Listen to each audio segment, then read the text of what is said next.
that were on the ramp obviously do not have toilets, but these ones have toilets. It's not very private though, you only have a little curtain, so probably don't want to do anything too serious back there.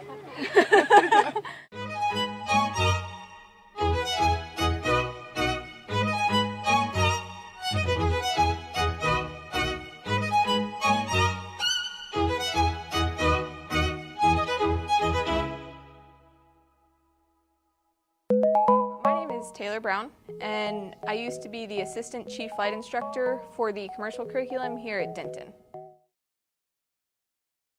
We are a flight school. We teach people how to fly. We have many contracts with many different airlines around the world.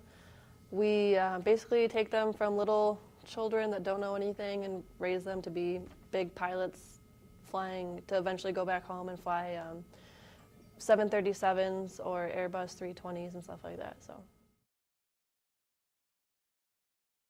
you get to literally do something different every single day versus being a banker, being an accountant, something like that. That always seemed rather mundane and routine to me. Whereas being a pilot, there's always something new. The weather's always changing. You're changing aircrafts. The person that's sitting next to you in the cockpit is always different. You get to go to different places. I don't know if y'all know the island of Galveston, but you know, it's just a very thin little island, and the airport, it literally is stretching like from one side to the other because the island is only a mile or two long. So it's a cool airport to fly to. When you're on final approach and stuff, you're literally over the water, and so you're like, ah, it's exciting.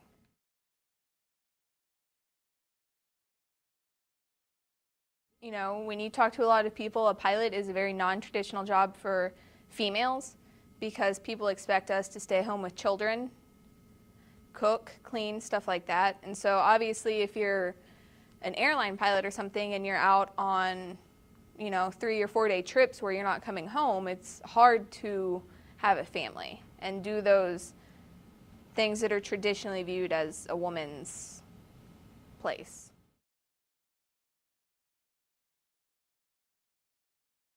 Most of the people, I think, are very open, and they understand that this is, you know, everything's modern, and women being pilots is part of that.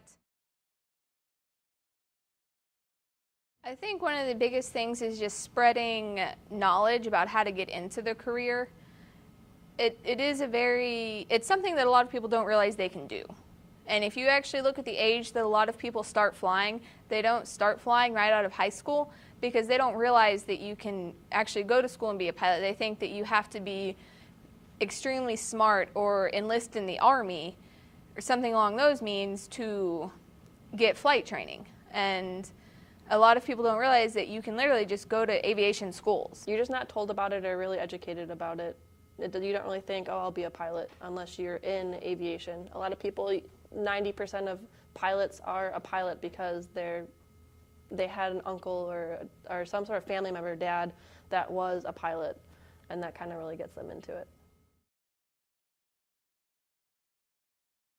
We do have something called Women in Aviation, which is a whole bunch of people around the world are a part of and stuff like that. It's not just women, it's both men and women can be part of it. And kind of to have that camaraderie, that kind of companionship type stuff with each other to promote each other and push each other and help each other getting jobs and finding different avenues that would be good for them. I mean, just using your resources, talking to people, not thinking that just because you are a certain gender or whatever that you can't do something is not true. You can.